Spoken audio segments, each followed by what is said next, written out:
What is up, my friends? Welcome back to your average gents. It's your boy Evan, and in today's video I'm gonna give you my top 5 tips to get your perfect fitting watch. I always talk about how a watch is the perfect accessory that every gentleman needs, and wearing the right watch will make any outfit more classy, more elegant, and will take the outfit to the next level. But just like any clothing pieces, wearing a watch that is too big or too small can seriously damage your style game. I already did a video on what is the best and the most versatile watch that anyone can get. I'll link it down in the description below if you want to check it out. But right now, without further ado, let's talk about how you can get that perfect fitting watch. I gotta take off all these watches first. Much better. First and foremost, I cannot emphasize this enough.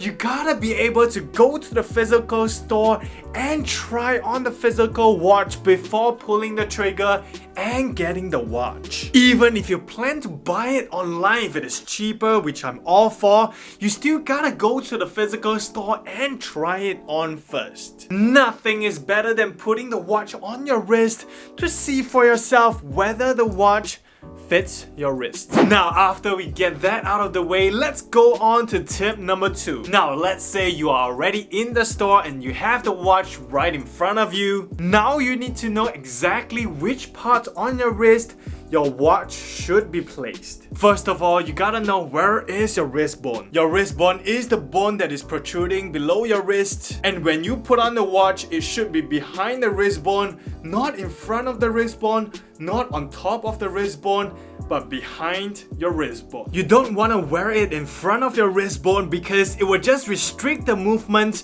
of your wrist, and the crown of the watch might dig into the back of your hand when you bend your wrist. And you don't want to wear it on top of your wrist bone either because, well, your wrist bone is protruding, so it won't be a proper fit and it will hurt your wrist bone. So when you're wearing your watch should always be behind your wrist bone. Not only will this make your hand look longer, but it will be more comfortable as well. Now on to tip number 3, and that is to check your wrist size. Ideally, if you have a measuring tape, then it will be the best, but if you don't have, you can easily use a piece of string and wrap it around your wrist, and then after that use a ruler and measure the string as well. I'm gonna use a measuring tape and make sure to measure your wrist that is after your wrist bone. As you can see, my wrist is about 17 cm, which is around 6.7 inches, about the average wrist size. The key to get a watch that fits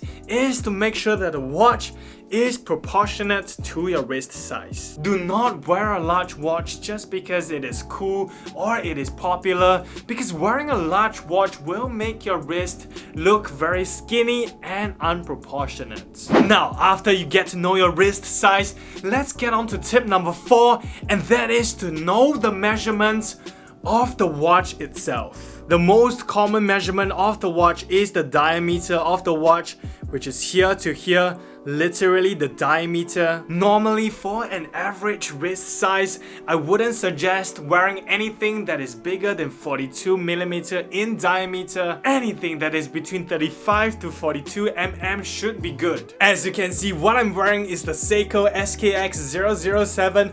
It is a 42mm watch, and for my average wrist size, it is about as big as I can go. Anything that is larger than this will be a little too big for my wrist. Now let's compare this CK watch, which is about 43mm, and as you can see, it's a little bit too big for my wrist. Now let's look at this Casio digital watch.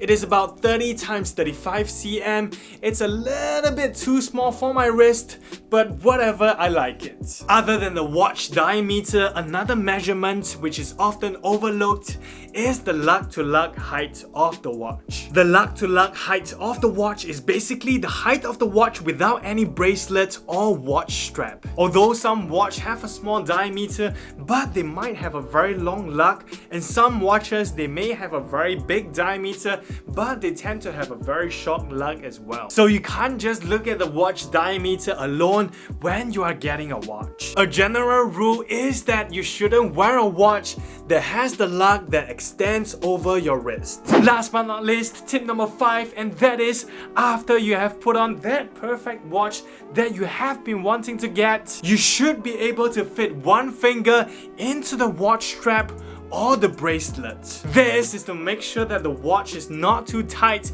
and it is comfortable to wear on your wrist. Anything more than one finger, that means your watch strap or bracelet is probably too loose. But don't worry too much about this last tip because most watch straps or watch bracelets can be easily adjusted to fit your wrist better. And that is it for today's video. If you found this video helpful, give your boy one of this, it really helps with the YouTube algorithm. And if you are new to this channel, make sure to click the subscribe button and turn on the notification bell because your boy drops at least 2 dope videos every single week. And you, my friend, don't wanna miss it. Once again, it's your boy Evan, you're watching Your Average Gents, and I'll see every single one of you in the next video. Bam!